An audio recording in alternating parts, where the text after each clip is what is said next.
नमस्कार दोस्तों, स्वागत करता हूं आप सभी का दिनांक 17 सितंबर 2020 के करंट अफेयर्स के हमारे इस आज के अंक में। तो चलिए आगे बढ़ने से पहले जान लेते हैं उन सभी खास खबरों को जिन पर आज हम चर्चा करेंगे। जनजातीय एवं सहरिया समुदाय के लिए शुरू किया जाएगा टीएडी सुपर 30 प्रोजेक्ट। ज्यादा से ज्यादा छात्रों को प्रशासनिक सेवा में जाने का मिलेगा मौका। संसद के मानसून सत्र में पारित हुआ आयुर्वेद शिक्षण और अनुसंधान संस्थान विधेयक 2020। इसी के साथ राष्ट्रीय महत्व के आयुर्वेदिक संस्थानों की होगी स्थापना।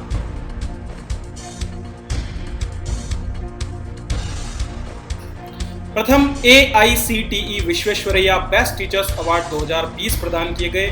कुल 12 लोगों को मिला पुरस्कार।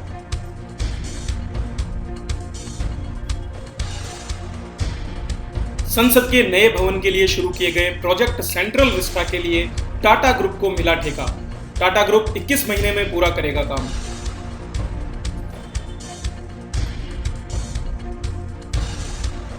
और संयुक्त राष्ट्र महासभा का कोरोना के बीच 75वां ऐतिहासिक सत्र हुआ शुरू। 15 से 30 सितंबर तक वर्चुअल मीटिंग के माध्यम से किया जाएगा आयोजन।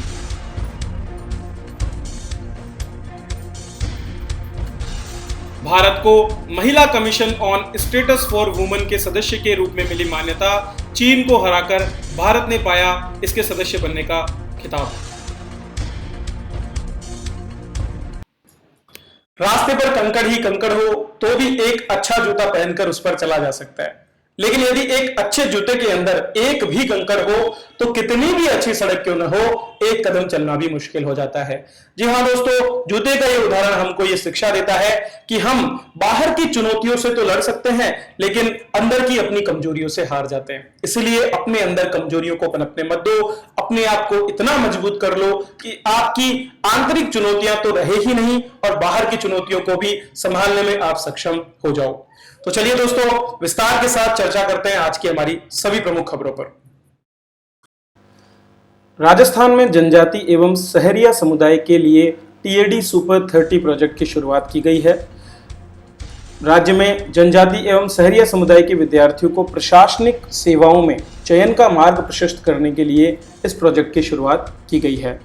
टीएडी सुपर 30 एक ऐसा प्रोजेक्ट होगा जिसके तहत जितने भी छात्र जो जनजाति और शहरिया समुदाय से जुड़े हैं उनको निःशुल्क ऑनलाइन प्री कोचिंग दी जाएगी ताकि वे परीक्षाओं में उत्तीर्ण हो सकें। जनजाति एवं शहरिया समुदाय के ऐसे 30 विद्यार्थी जिन्होंने न्यूनतम स्नातक परीक्षा उत्तीर्ण की हो, जिनके पास अनुसूचित जनजाति का प्रमाण पत्र हो और जिन्होंने स्नातक परीक्षा में 60% अंक प्राप्त किए हों, उन्हें ऑनलाइन कोचिंग के लिए तैयार किया जाएगा। लेकिन इसके साथ साथ यह भी आवश्यक है कि छात्रों के पास वांछित उपकरण सुविधा उपलब्ध हो और इसके साथ साथ उनके अभिभावक आयकर दाता ना हो, तो ऐसे छात्रों को प्राथमिकता भी दी जाएगी। इस तरह के सुपर 30 प्रोजेक्ट के माध्यम से ज्यादा मात्रा में जनजाति और शहरिया समुदाय के जो निवासी राजस्थान में हैं उनको और अधिक प्रशासनिक सेवाओं में आने का मौका मिल पाएगा। जनजाति प्रोजेक्ट के तहत 20 छात्र और 10 छात्राओं को राजस्थान प्रशासनिक सेवा के लिए RAS ऑनलाइन प्री कोचिंग दी जाएगी। तैयारी के इच्छुक ऐसे अभ्यर्थियों को राजस्थान लोक सेवा आयोग द्वारा निर्धारित आयु अर्थात 21 वर्ष की आयु को पूर्ण करना होगा और ऐसे अभ्यर्थियों का चयन विभाग द्वारा गठित एक कमेटी द्वारा किया जाएगा। यह कमेटी जो है 80% शैक्षणिक योग्यता को जबकि 20% साक्षात्कार को भार देते हुए उसके आधार पर चयनित करेगी और मेरिट में आने वाले सभी छात्रों को निःशुल्क कोचिंग का लाभ इसमें मिल पाएगा। चलिए बात करते हैं आज की अगली खबर के बारे में। दोस्तों, संसद का मानसून सत्र जारी है और उसमें एक के बाद एक बहुत से विधेयकों को पारित किया जा रहा है। इसी क्रम में आयुर्वेद शिक्षण और अनुसंधान संस्थान विधेयक 2020 को पारित किया गया है। इस संस्थान विधेयक के माध्यम से आयुर्वेद शिक्षण को बढ़ावा देने का प्रयास किया गया है और इसके अंतर्गत एक अति आधुनिक आयुर्वेद संस्थान की स्थापना की जाएगी। दरअसल ये जो संस्थान है इसे गुजरात के जामनगर में स्थापित किया जाएगा और इसका नाम आयुर्वेद शिक्षण एवं अनुसंधान संस्थान होगा। इसे राष्ट्रीय महत्व के संस्थान अर्थात इंस्टीट्यूट ऑफ नेशनल इंपॉर्टेंस का दर्जा दिया जाएगा। यह जो संस्थान होगा ये गुजरात आयुर्वेद विश्वविद्यालय परिषद जामनगर में स्थापित होगा, जहां अन्य बहुत से संस्थानों को मिलाकर के इसका निर्माण किया जाएगा। इससे होने वाले लाभ क्या हैं उन पर भी हम चर्चा कर लेते हैं। दोस्तों, इससे इस संस्थान को आयुर्वेद और फार्मेसी इन दोनों ही क्षेत्रों में स्नातक अर्थात बीए और स्नातकोत्तर अर्थात एमए जैसी शिक्षण की पद्धति को विकसित करने में और ज्यादा स्वायत्ता मिलेगी। ये अपने स्तर पर काम कर पाएगा। ITRA जो संस्थान है ये आयुष क्षेत्र में INI के दर्जे वाला पहला संस्थान होगा। अर्थात अब तक जितने भी INI जो हमारे इंस्टीट्यूट्स हैं, Indian institute of national importance, उनमें जो है अभी तक कोई भी आयुष क्षेत्र का संस्थान सम्मिलित नहीं था, लेकिन पहली बार इस संस्थान को इसमें सम्मिलित किया जाएगा। तो गुजरात में बनने वाला ये संस्थान जो है ये पाठ्यक्रम सामग्री और शिक्षा शास्त्र के मामले में निर्णय लेगा। स्वतंत्र रूप से इनोवेटिव आइडियाज के साथ में ये और अधिक देश में जो है आयुर्वेदिक शिक्षा को बढ़ावा देगा। कोविड-19 की महामारी के दौर में जहां आज हर एक वर्ग या हर एक देश जो है आयुर्वेद और प्राकृतिक चिकित्साओं के प्रति बहुत ही जागरूकता और उत्सुकता के साथ देख रहा है, वहां भारत द्वारा इसमें लीड करने का मौका हमको मिलेगा।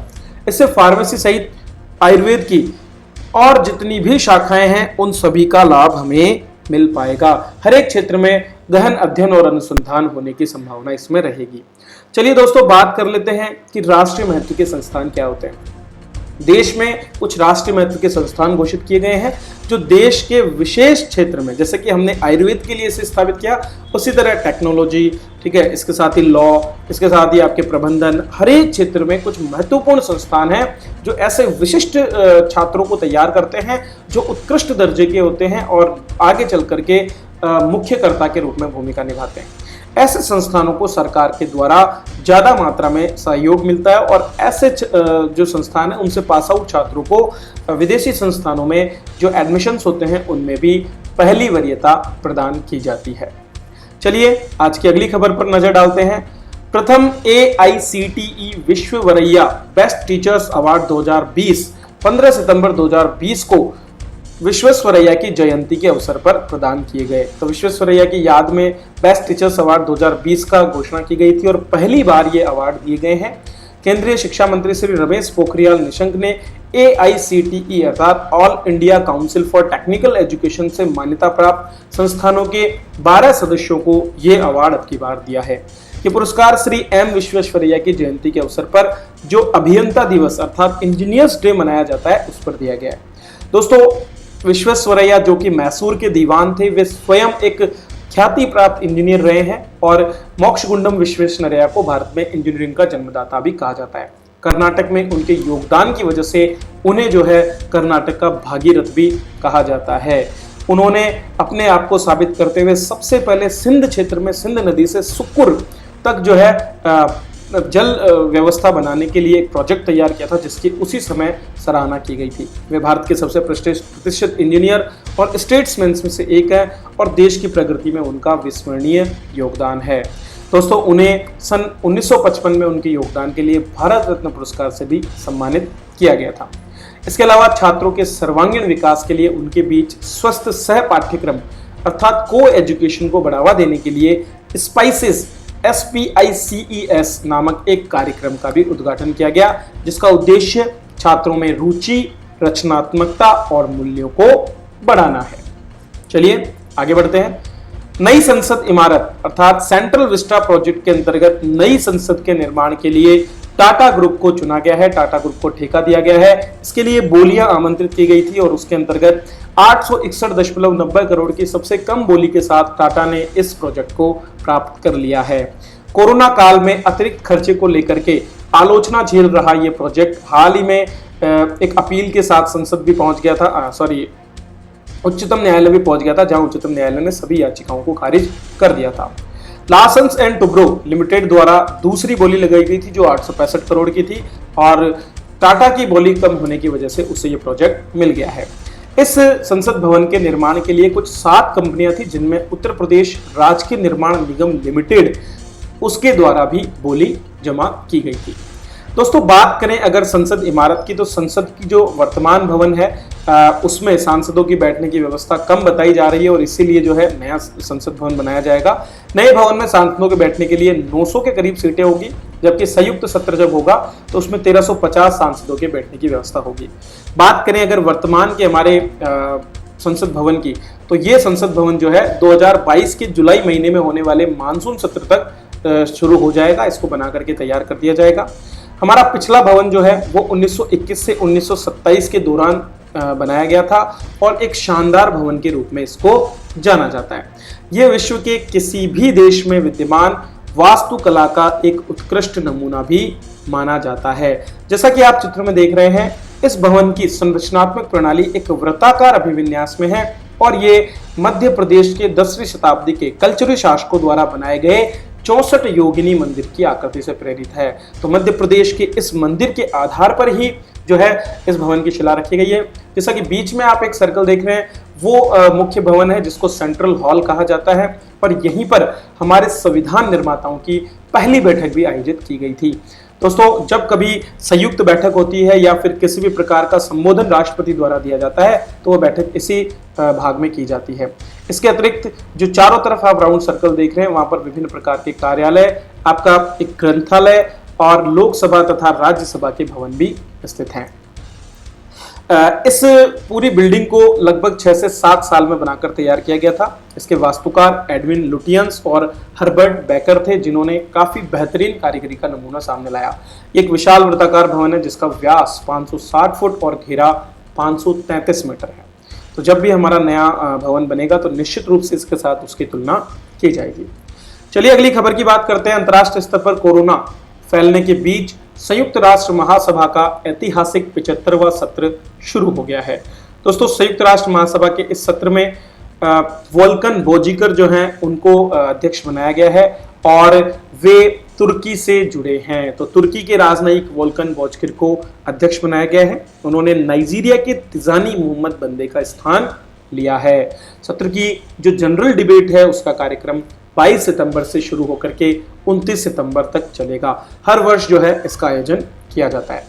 प्रधानमंत्री श्री नरेंद्र मोदी द्वारा 26 सितंबर को महासभा को संबोधित भी किया जाएगा और संयुक्त राष्ट्र प्रमुख ने 2030 एजेंडा और पेरिस समझौते के आधार पर एक मजबूत पुनर्बहाली व पुनर्निर्माण की आवश्यकता पर प्रकाश डाला।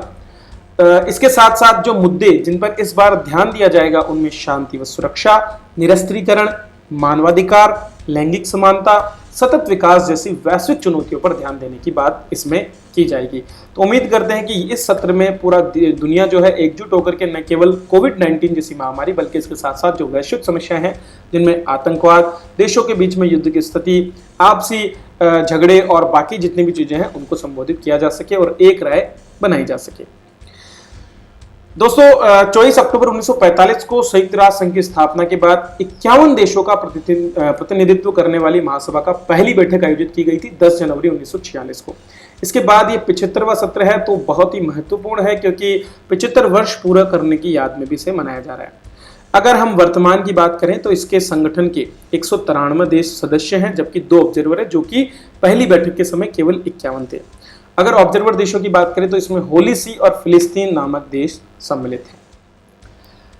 भारत महिला commission on state for women's का सदस्य बन गया है। जी हां दोस्तों, भारत को प्रतिष्ठित संयुक्त राष्ट्र आर्थिक एवं सामाजिक परिषद निकाय के महिला commission on states for women का सदस्य चुना गया है, जो कि लैंगिक समानता पर बात करता है।